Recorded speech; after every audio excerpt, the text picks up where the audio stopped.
Salut, c'est Lorraine de Bababam. Vendredi signifie le jour de Vénus. Vénus, c'est la déesse de l'amour dans la mythologie romaine. Et si vous écoutez True Story, c'est que vous aimez que l'on vous raconte des histoires extraordinaires.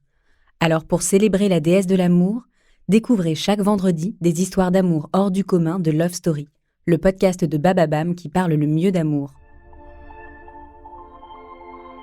S'il y a bien un groupe qui a compté dans mon enfance, c'est les Destiny's Child. Ces jeunes femmes, belles, fortes, portées par Beyoncé Knowles. Le temps a passé, mes goûts musicaux ont changé, les Destiny's se sont séparés et Beyoncé est devenue Madame Carter. Carter comme Sean Corey Carter ou Jay-Z. Aujourd'hui, Beyoncé et Jay-Z, c'est un empire, c'est une marque, c'est des concerts à guichets fermés et des clips percutants. C'est un peu comme une famille royale de la pop culture, respectée et jamais contredite. Mais que dire de leur amour dans tout ça?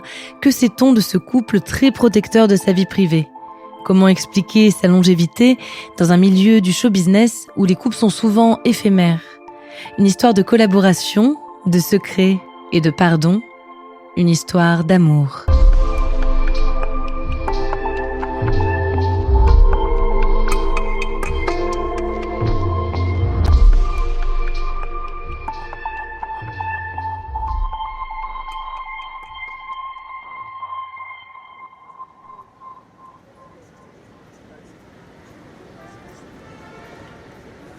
New York, fin des années 90. Du haut de ses 18 ans, Beyoncé Knowles connaît déjà un succès planétaire avec son groupe, les Destiny's Child. Trop jeune peut-être? Pas vraiment, car Beyoncé travaille sur sa carrière depuis son plus jeune âge. Un combat acharné de sa part et de celle de toute sa famille.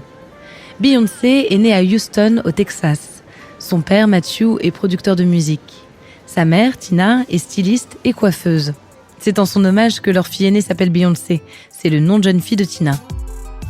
À l'âge de 9 ans, Beyoncé rencontre Latavia Robinson et Kelly Rowland. C'est le début des Destiny's Child. Mathieu coache les fillettes et Tina crée leurs costumes. Le succès arrive, les tubes s'enchaînent. Beyoncé est la voix principale du groupe. Elle est l'unique membre à participer à la composition et à l'écriture des chansons. Mais avec la célébrité viennent aussi les conflits.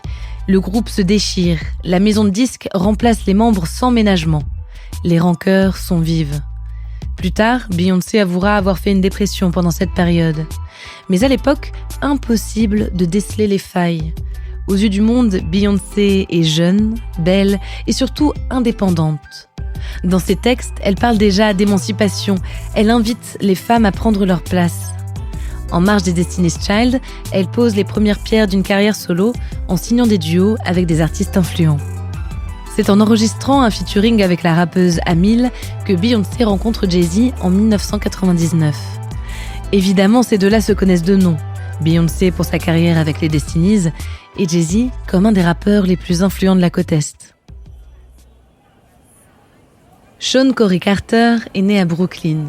À l'école, il rencontre d'autres passionnés de musique, comme Notorious Big ou Busta Rhymes. Dans son quartier, on l'appelle Jazzy, un surnom dont il s'inspirera pour devenir Jay-Z. Dans ses chansons, il raconte son quotidien, la musique, le trafic de drogue, les doutes et les espoirs. En 1998, il sort Hard Knock Life, le plus gros tube de sa carrière. Quand ils se rencontrent, Jay-Z a 30 ans et Beyoncé est tout juste majeure. Mais ils deviennent complices, sans ambiguïté dans les premiers temps. Pendant plus d'1 an, ils se téléphonent régulièrement, ils apprennent à se connaître, ils deviennent amis. Et quand leur relation passe à l'étape suivante, le secret reste complet. Nous étions amis, dans un premier temps, pendant 1 an et demi, avant le moindre rendez-vous, au téléphone, pendant 1 an et demi. Cette fondation est tellement importante dans une relation, juste d'être avec quelqu'un qu'on apprécie.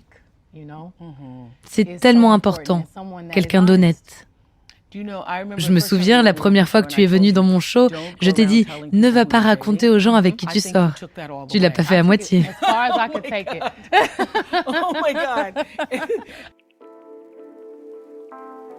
Le secret, encore et toujours, pour préserver leur couple. En 2002, Beyoncé et Jay-Z se montrent pour la première fois ensemble. Pas en tant qu'amants, mais comme 2 artistes qui collaborent.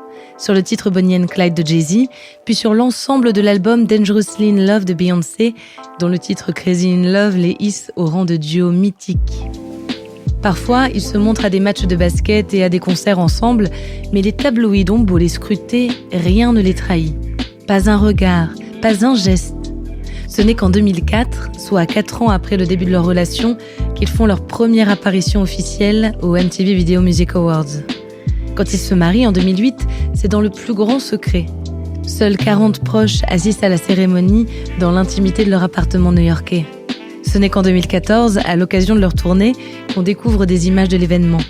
Car s'il est un endroit où Jay-Z et Beyoncé se montrent, c'est bien sur scène ou dans leurs clips.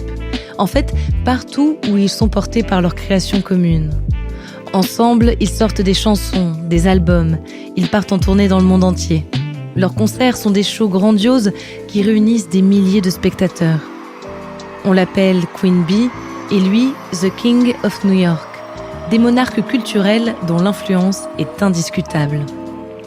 En 2018, dans le clip Dave Shit, ils investissent le musée du Louvre. Dans l'ancien palais des rois de France, ils posent, stoïques, devant les plus grands tableaux de maître. Ils sont une œuvre à part entière. Leurs danseurs investissent les couloirs et les escaliers. Beyoncé et Jay-Z accomplissent un coup d'éclat majeur. Afficher une culture noire, afroféministe, urbaine, en plein cœur d'une des plus grandes institutions du patrimoine universel. Le couple semble si puissant qu'on en vient à douter. Est-ce que tout cela n'est pas qu'une question de marque, de business ? Leur image est si contrôlée. Mais parfois, le couple de pouvoir tressaillit et devient du même coup plus humain. En 2016, dans plusieurs chansons de son album Lemonade, Beyoncé évoque les infidélités de son compagnon. Les rumeurs vont bon train jusqu'à ce que Jay-Z avoue publiquement ses erreurs. Désormais, le couple s'affiche uni de nouveau, un couple qui s'est battu pour que les choses s'arrangent. Sois un homme, sois fier, ne pleure pas. J'ai une femme magnifique qui est compréhensive et qui savait que je n'étais pas la pire version de moi. On a travaillé dur, on est allé en thérapie. Et vraiment, on s'aime. Et aussi, on travaille ensemble depuis des années. Je suis fière du père et du mari que je suis aujourd'hui.